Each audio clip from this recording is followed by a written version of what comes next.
बिहार के उप मुख्यमंत्री सम्राट चौधरी, इन पर मेरा सीधा आपके माध्यम से सरकार को, बिहार के गवर्नर से, बिहार सरकार से, केंद्र सरकार से मेरा अनुरोध है कि इनको हत्या के आरोप में, ये हत्या के अभियुक्त हैं, इनको तुरंत पद से बर्खास्त करके गिरफ्तार किया जाए। क्यों किया जाए ये समझिए। तारापुर में 1995 में 7 लोगों की जो हत्या हुई और 7 मारे जाने वाले लोग कुशवाहा समाज के लोग थे। ये बिहार में जाति की राजनीति करने वालों के लिए सबक होना चाहिए। सम्राट चौधरी कहते हैं मैं कुशवाहा हूं। 7 लोगों की जिनकी हत्या के ये अभियुक्त हैं, आरोप नहीं है, मैं शब्द बहुत सही समझ के बोल रहा हूं। 7 लोगों की हत्या के अभियुक्त राकेश कुमार उर्फ सम्राट कुमार मौर्य उर्फ Samrat Choudhary, Tarapur case number 44/1995, note कर लीजिए। 44/1995 में 7 लोगों की हत्या हुई, उसमें ये अभियुक्त हुए और जो केस है चीफ जुडिशियल मजिस्ट्रेट को 24/4/1995 को इन लोगों ने डॉक्यूमेंट सबमिट किया। बिहार विद्यालय परीक्षा समिति का एक एडमिट कार्ड सबमिट किया जिसमें बताया गया कि KNVMH सम्राट, ये स्कूल का नाम है, कुमार सर एक स्कूल का नाम है जहां से ये एडमिट कार्ड इशू हुआ है। सम्राट चंद्र मौर्य, पिता का नाम Shakuni Choudhary, date of birth 1/5/81, result fail, number आया 268, कैटेगरी प्राइवेट। ये सुप्रीम कोर्ट का डॉक्यूमेंट है जो सम्राट चौधरी ने जमा किया है, जिसमें ये बताया है कि इनका डेट ऑफ बर्थ 81 है, उसके हिसाब से 95 में चीफ जुडिशियल मजिस्ट्रेट ने नाबालिग होने के नाम पर इनको वहां से राहत दी। इनको जेल से निकाला गया क्योंकि ये 15 साल के थे और कानूनन 18 साल से कम उम्र के बच्चे को अभियुक्त के तौर पर जेल पर नहीं रखा जा सकता था। अब ये बात तो पब्लिक की जानकारी में है। अब मैं क्यों कह रहा हूं कि इनको आज अरेस्ट करना चाहिए, क्योंकि 2020 का जो सम्राट चौधरी ने अपना इलेक्शन एफिडेविट दिया है, इसमें अपना उम्र इन्होंने बताया है 51 साल। ये सम्राट चौधरी का इलेक्शन एफिडेविट है।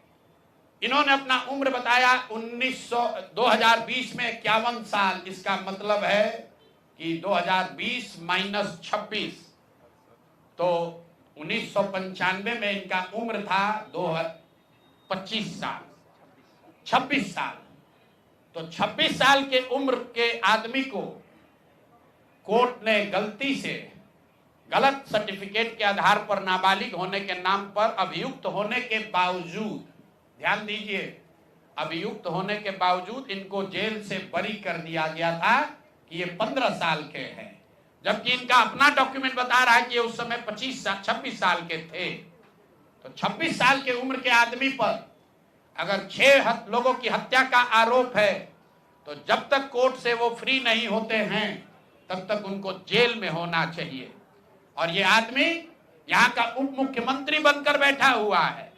तो मैं यहाँ के मुख्यमंत्री से और बिहार के माननीय राज्यपाल से ये अनुरोध कर रहा हूं कि हत्या का आरोपी, हत्या का अभियुक्त सम्राट चौधरी, राकेश कुमार उर्फ सम्राट चौधरी उर्फ सम्राट कुमार मौर्य आज संवैधानिक पद पर बैठे हुए हैं। ये देश के संविधान का, देश के विधि विधान का इससे बड़ा अपमान नहीं हो सकता है कि जिस व्यक्ति को जेल में होना चाहिए वो आदमी यहाँ का उप मुख्यमंत्री बना हुआ है। तो मुख्यमंत्री नीतीश कुमार सीधे इस पर कार्रवाई करें।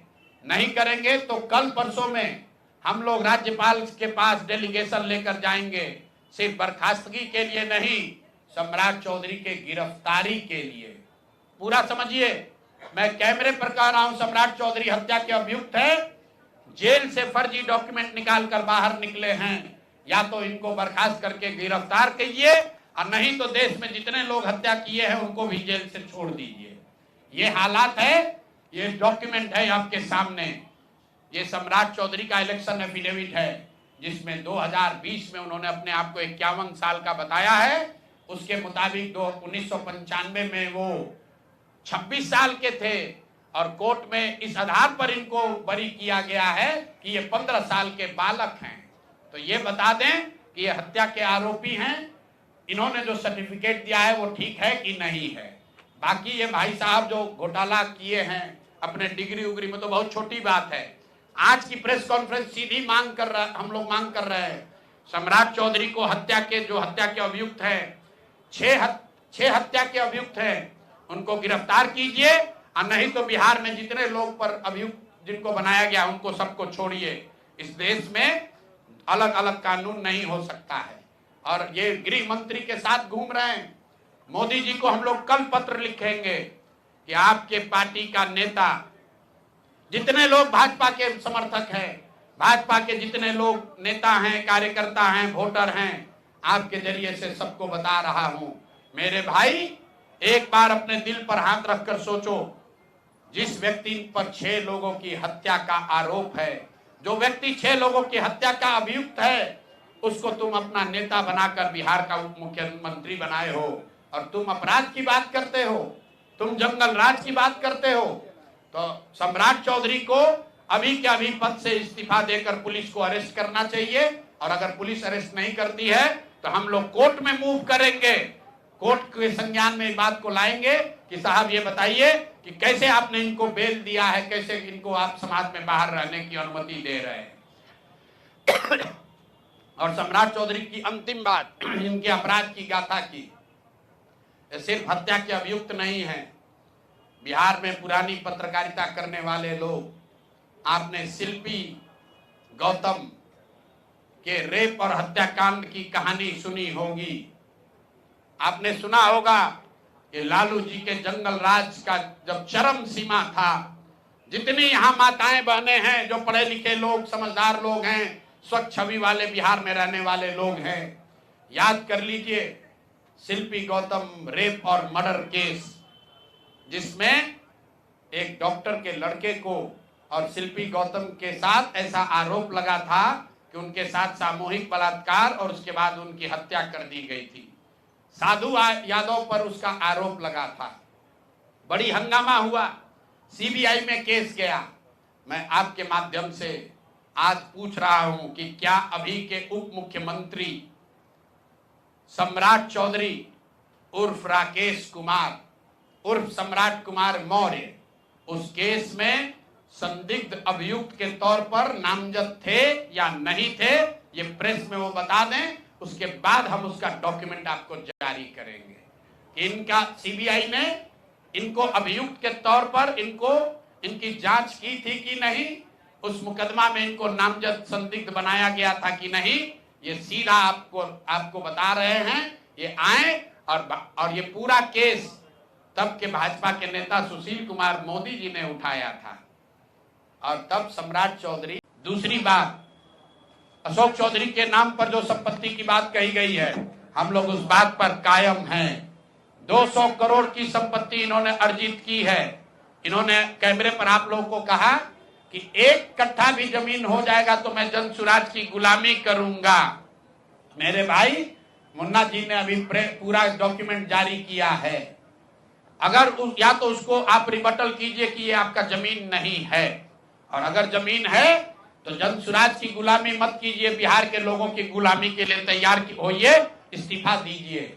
नहीं इस्तीफा दीजिएगा तो आपका घेराव होगा, आपका राजनीति आपका नहीं करने देंगे। हम लोग राज्यपाल, मुख्यमंत्री नहीं सुन रहे हैं तो हम लोग राज्यपाल महोदय के पास जाएंगे, कोर्ट में जाएंगे, इनके खिलाफ कार्रवाई होनी चाहिए। और 100 करोड़ का मानहानि का नोटिस भेजे थे, आज डर के मारे शायद कहे हैं कि अब आगे ये हम कानूनी कार्रवाई नहीं करेंगे। तो 5 दिन के अंदर अंदर आधिकारिक तौर पर लीगल नोटिस वापस लें, और नहीं लेंगे तो इन पर 500 करोड़ का और घोषणा करेंगे। नोट कर लो भाई, 200 करोड़ पर घबराए हुए हैं ना। ये 500 करोड़ का और अवैध संपत्ति जो खरीदा है अशोक चौधरी ने अलग अलग नाम से, 7 दिन का समय दे रहे हैं।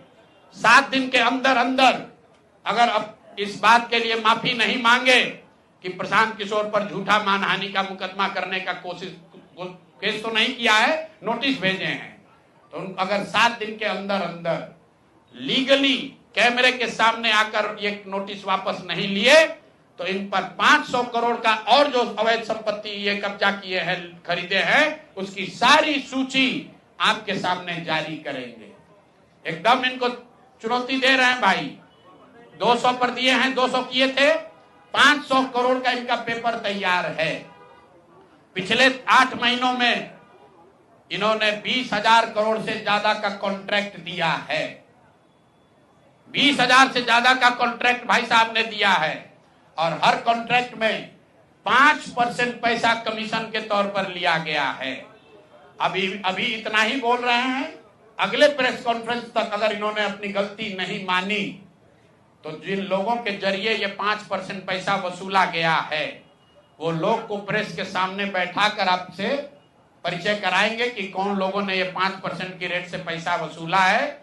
और दूसरी बात, ये जो पैसा रिलीज हो रहा है 0.5% हर रिलीज में पैसा काटा जा रहा है। अभी जो 2 घटना आपने सुनी होगी नोट जलाने की, 2 इंजीनियर्स के घर पे जो नोट के गड्डी पकड़े गए हैं, वो वही पैसा है जो पैसा ये लोग कॉन्ट्रैक्टर को दिए।